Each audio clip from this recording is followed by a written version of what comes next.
Hello students, कैसे आप सब। उम्मीद करता हूँ आप सब बहुत अच्छे होंगे। दोस्तों, आज के इस वीडियो में हम जानेंगे 10th क्लास की बुक फर्स्ट फ्लाइट से चैप्टर 3 के second part the black aeroplane के सॉल्यूशन। आइए वीडियो को शुरू करते हैं। First question is I will take the risk. What is the risk? Why does the narrator take it? I will take the risk, मैं जोखिम उठाऊंगा। What is the risk? जोखिम क्या है?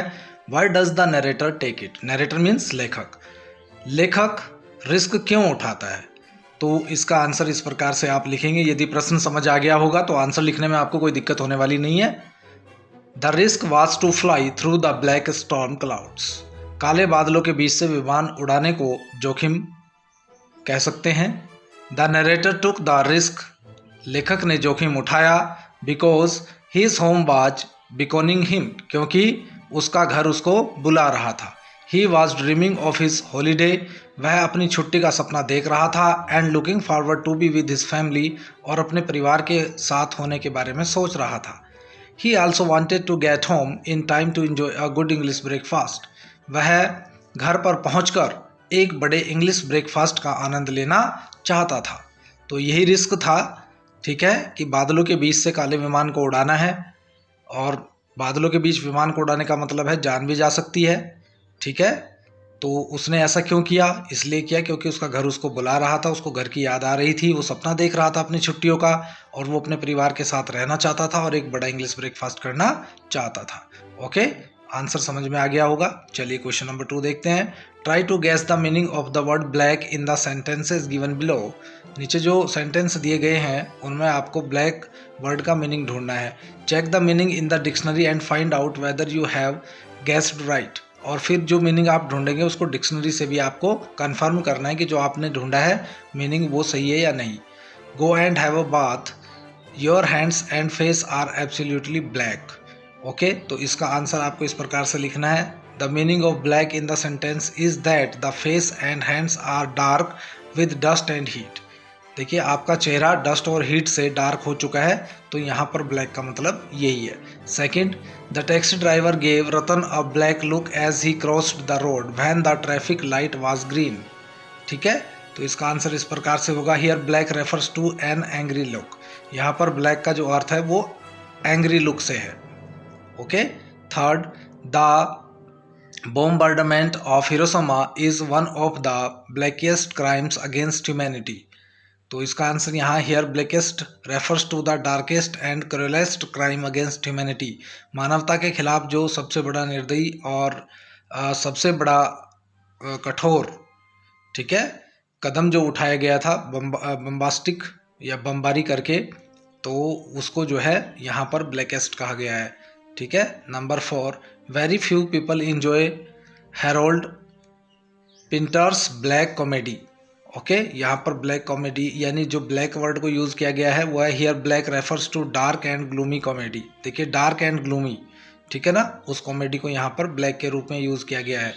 Number 5, sometimes shopkeepers store essential goods to create false scarcity and then sell these in black. देखिए, यहाँ पर black का जो मीनिंग होगा, जो इसको आपके स्टॉकिस्ट होते हैं, जो स्टोरी होते हैं, वो क्या कर लेते हैं, चीज़ों को जमा कर लेते हैं और बाद में उनको ब्लैक में बेचते हैं। तो ब्लैक का अर्थ यहाँ पर है, the meaning of black in this sentence is that the shopkeeper sell the described goods at a higher price. जब वो उनको हायर प्राइस पर बेचते हैं, ज़्यादा कीमतों पर बेचते हैं, तो उसको ब्लैक में बेचना कहते हैं, ब्लैक कहते हैं, ब्लैक करना। Okay. Number 6, braziers had beaten the criminal black and blue. तो देखिए, जो क्रिमिनल ब्लैक एंड ब्लू, यहाँ पर इसका अर्थ हो जाएगा here black means that the criminal suffered excessive beating at the hands of the villagers. गाँव वालों के हाथों से ज़्यादा मार खाई अपराधी ने, तो उसको यहाँ पर ब्लैक एंड ब्लू बोला गया है। ओके, तो ब्लैक के मीनिंग अलग अलग हो सकते हैं, ये फिर आपको डिक्शनरी में फाइंड आउट करने। तो इस प्रकार से आंसर हमने लिख दिया है। चलिए क्वेश्चन नंबर 3 को देखते हैं। Describe the narrator's experience as he flew the aeroplane in the storm. जैसे ही लेखक ने अपने विमान को तूफान में घुसाया तो उसको क्या एक्सपीरियंस हुआ, क्या अनुभव हुआ, उसको यहाँ पर बताना है। तो इसका आंसर इस प्रकार से लिखेंगे friends. As he flew into the storm जैसे ही वह तूफान में घुसा या उसने तूफान में उड़ान भरी, एवरीथिंग वेंट ब्लैक, सब कुछ काला पड़ गया। It was impossible to see anything outside the plane, plane के बाहर कुछ भी देखना असंभव हो गया। It jumped and twisted in the air, विमान हवा में उछला और कूदा। When he looked at his compass, जब उसने अपने दिक्सूचक को देखा, he saw that it was turning round and round, उसने देखा वो गोल गोल घूम रहा था। इट वाज डेड, वो मृतप्राय हो चुका था, खराब हो चुका था। अलोंग विद इट, इसके साथ साथ the other instruments including the radio were also dead, अन्य यंत्र जो थे जिसमें रेडियो भी शामिल था वो भी खराब हो गए थे। सडनली ही सा अनदर एरोप्लेन, अचानक उसने दूसरा विमान देखा। It's pilot waived at him, उसके पायलट ने उसकी ओर हाथ हिलाया। आस्किंग हिम टू फॉलो, उससे अनुगमन करने को कहा, यानी पीछे पीछे आने को कहा। He was glad to find a helper, एक सहायक पाकर वह बहुत खुश हो गया। He was using his last fuel tank, वह अपना अंतिम ईंधन वाला टैंक यूज़ कर रहा था। And there was only enough fuel to fly 5 और 10 मिनट्स, और उसके टैंक में जो है 5 या 10 मिनट उड़ान भरने का ईंधन शेष था। Then the other pilots started to go down and he followed, तब दूसरे पायलट ने नीचे उतरना शुरू किया और उसने उसको उसके पीछे पीछे गया या उसका अनुगमन किया। He suddenly came out of the clouds, वह अचानक बादलों से बाहर आ गया। एंड सादा रनवे, और उसने रनवे देखा। रनवे क्या होता है? रनवे होता है जिस पे आपके विमान दौड़ते हैं।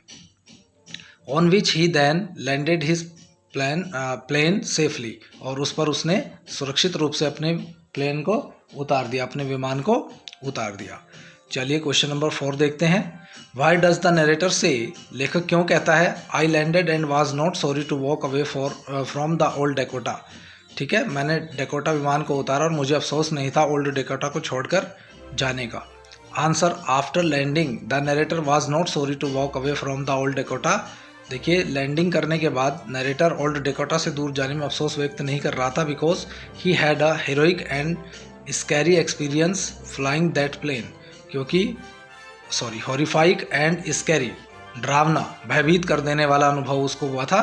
ही was happy that he had landed and plane safely, तो वो खुश था कि उसने प्लेन को जो है सेफली यानी सुरक्षित रूप से लैंड कर दिया था।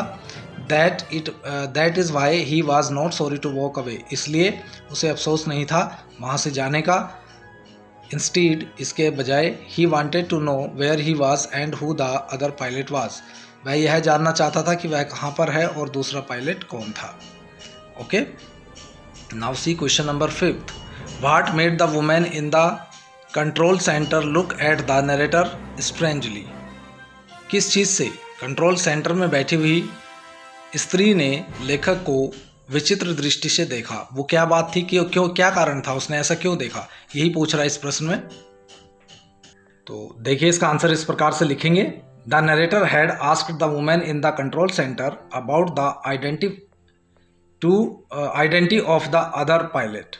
लेखक ने नियंत्रण कक्ष में बैठी हुई महिला से पहचान पूछी दूसरे पायलट की। She looked at him strangely, उसने उसकी ओर विचित्र दृष्टि से देखा। As there was no other plane in the storm, क्योंकि तूफान में कोई दूसरा विमान नहीं था। She told him that no other plane was flying that night, उसने उसको बताया कि आज रात कोई भी विमान उड़ान नहीं भर रहा था। His was the only plane she could see on the radar, केवल उसका ही विमान उड़ान भर रहा था जिसको वह रडार पर देख सकी थी।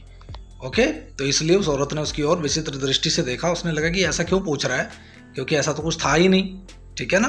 चलिए next see question number 6। Why do you think help the narrator to reach safely? Who do you think help the narrator to reach safely? लेखक को सुरक्षित पहुंचने में किसने उसकी मदद की? Discuss this among yourselves and give reasons for your answer. आप इसको स्वयं डिस्कस करें और अपने उत्तर के लिए कारण भी लिखें। तो प्रोबेबली, संभवतः, it was the narrator's own self that helped him through the storm. यह शायद लेखक स्वयं था जिसने खुद की मदद की। There was no other plane in the storm as the women at the control centre could see only his plane on the radar.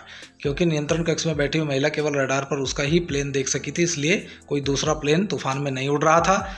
ठीक है। Also no other plane was flying that night, क्योंकि उस रात कोई दूसरा plane उड़ान नहीं भर रहा था। इन हिज फियर, अपने डर में, he might have been hallucinating, वो शायद अपने भय की वजह से उसने ऐसी कल्पना कर ली थी। He was a good pilot, वह अच्छा पायलट था। And it might have been his own self that came to his help, शायद उसने स्वयं ही अपनी मदद की थी। ओके, तो दोस्तों आज के इस वीडियो में बस इतना ही।